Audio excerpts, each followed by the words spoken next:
Hi, it's Sean, and you're listening to The 3 Month Vacation. Imagine that you're a songwriter and you want to write a hit song, and you are told that the 50th song you write, that's going to be a hit. Now think about it. There are 49 songs that you have to write before you get to the 50th one. But how do we operate? We look at the first song and go, well, we have to perfect that one. And then we go to the second one, and we do the same thing, and the third and the fourth. And sometimes, most of the time, we get derailed. And we get derailed for this very precise reason, that the 50th song is where things are going to happen, and we're focused on the first, second, third, fourth, fifth.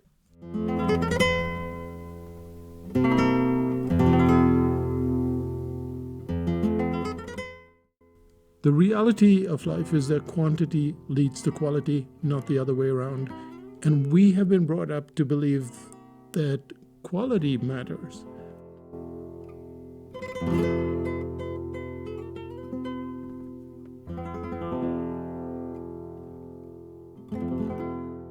We learned this when we did our very first test or exams.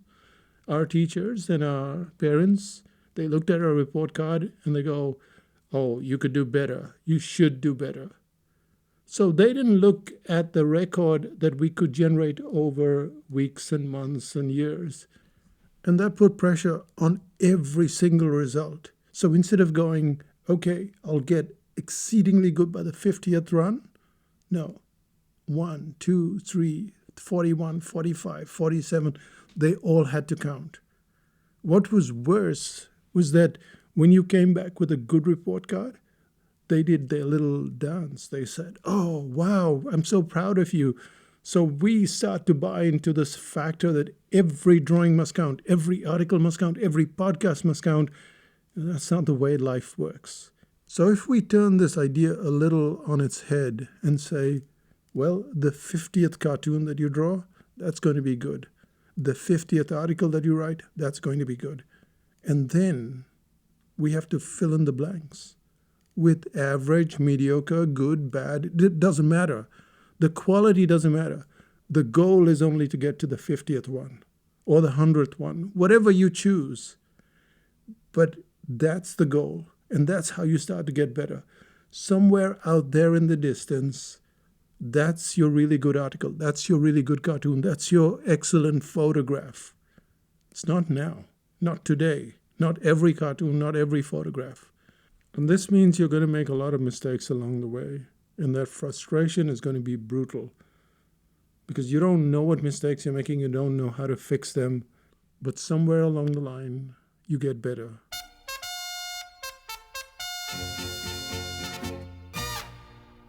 And you understand this concept, especially when you're learning a language. At first, you can't understand what people are saying. You can't speak the language, you pronounce or mispronounce everything, and yet you have to go forward. And when you do go forward, you put in the quantity of hours learning that language and the pronunciation and all the idioms and grammar, etc. You are able to speak the language.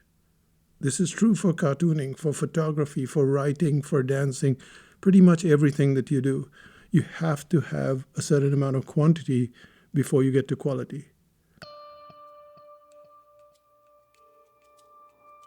People burn out because they look for perfection. They are, at some level, still living in the land where they would bring home their report card. And their father and mother would inspect it and either give them praise or tell them, this is not up to scratch. You have to do so much better.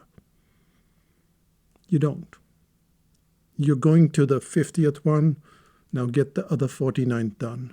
And that's how you go about it. And you have to ask, well, does this really work? You probably know me a bit. I have done over 500 podcasts, taken in the last 5 years alone about 50,000 photographs. Every day I do a watercolor, so there are over 5,000 of those. There are courses, books, and yet I seem to have enormous amounts of time to waste rather, just at the cafe. And it's not because I have some special skill that you don't have. It's because I go after quantity.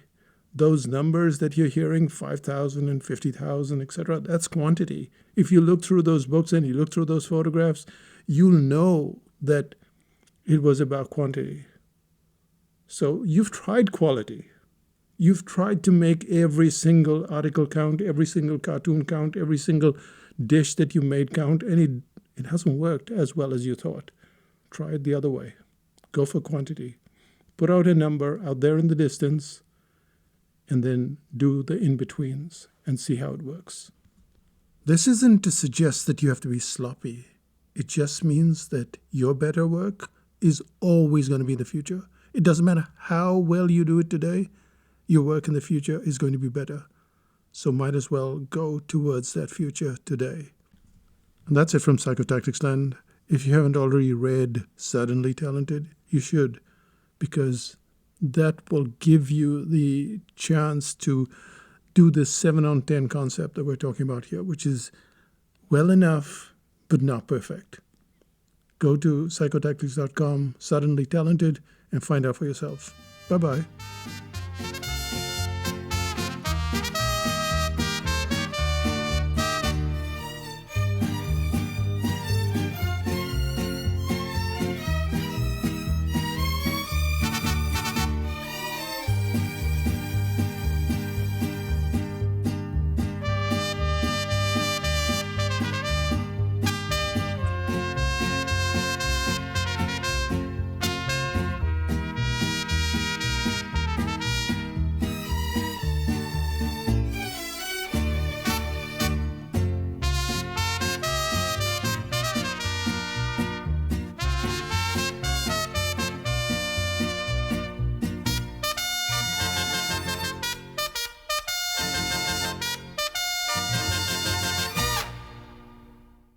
That was cool, wasn't it?